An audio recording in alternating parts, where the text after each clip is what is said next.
Okay, तर झालं आमचं काल वैष्णवी देवी. सगळं डिटेल व्हिडिओ सगळं युट्यूबला येईलच. आणि आता आम्ही आज उठलो, आम्ही झोपलोच किती 4 वाजता पहाटे आणि 11-12ला उठलोय. भयानक पाय दुखताय माझे, तर मला तर चालता पण येत नाही सध्या, काहीच करता येत नाहीये. आणि आता आम्ही असं ठरवलंय की पावसाचं वातावरण आहे, भरपूर कपडे ओले झालेत आमचे. आता आम्ही शिवखोडीला जाणार आहे, ज्यांनी भरपूर जणांनी आम्हाला कमेंट केली होती. आणि तिथे ऑन द वे जाताना जर मध्ये ऊन लागलं तर आम्ही तिथे थांबणार आहे, कारण आम्हाला कपडे सुकवायचे, सगळं बस क्लीन करायची आहे. तर आम्ही शिवखोडीला जाताना ऑन द वे आहेत. असा रस्ता आहे, साईडला मस्त नदी आहे, रिव्हर राफ्टिंग आहे, कॅम्पिंग, बॉनफायर, भरपूर गोष्टीच्या ऍक्टिव्हिटीज आहेत ह्या ऑन द वे शिवखोडीला जाताना वैष्णवी देवीकडून. आणि आम्ही ऑन द वे ना, हे चाट आहे, कंदमूळ आहे कोणतं तरी, त्याचं चाट आहे, खूप टेस्टी आहे पण मस्त आहे. तर आम्ही पोहोचलोय शिवखोरीला.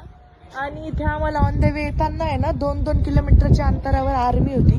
आणि हे बघा, आम्ही जस्ट तिथे गाडी पार्क केली, तिथे मागे पण आर्मी आहे, मस्त गन वगैरे घेऊन उभे आहेत ते. कारण इथे 2-3 वर्षांपूर्वी जेव्हा टुरिस्टची गाडी येत होती तर त्यांच्यावर हमला झाला होता. 32 लोक मारले गेले होते, त्यांच्यामध्ये लहान मुलं पण होते.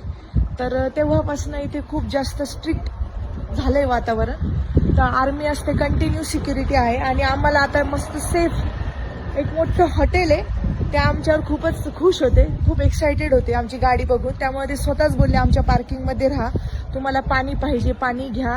इव्हन ते आम्हाला रूम पण देत होते झोपण्यासाठी. ते म्हणे रिलॅक्स व्हा, पण म्हटलं नाही, आम्हाला आमची गाडी मस्त, आम्ही आमच्या गाडीमध्येच आम्हाला खूप छान झोप लागते. त्यांना आमची गाडी असं काही छोटा टेम्पो ट्रॅव्हलर नाही आहे, त्यांच्यामधली जी सगळ्यात मोठी गाडी असते ती आहे आमची. तर आजचा दिवस तर आम्ही रेस्टच करणार आहे. माझे अजून पण पाय खूप दुखत आहेत, त्यामुळे आता बघू. आता रात्र म्हणजे 6:15 झालेत. आता इथे 6:30 नंतर सगळं बंद होऊन जातं, फक्त आर्मी असते. आणि हे हॉटेल चालू आहे, तर आम्हाला मस्त जागा मिळाली. तर उद्या मस्त शिवखोरीचं दर्शन घेऊ, बघू, सगळं तुम्हालाही दाखवतो. व्हिडिओ आवडला असेल तर लाईक करा, फॉलो करा. थँक्यू.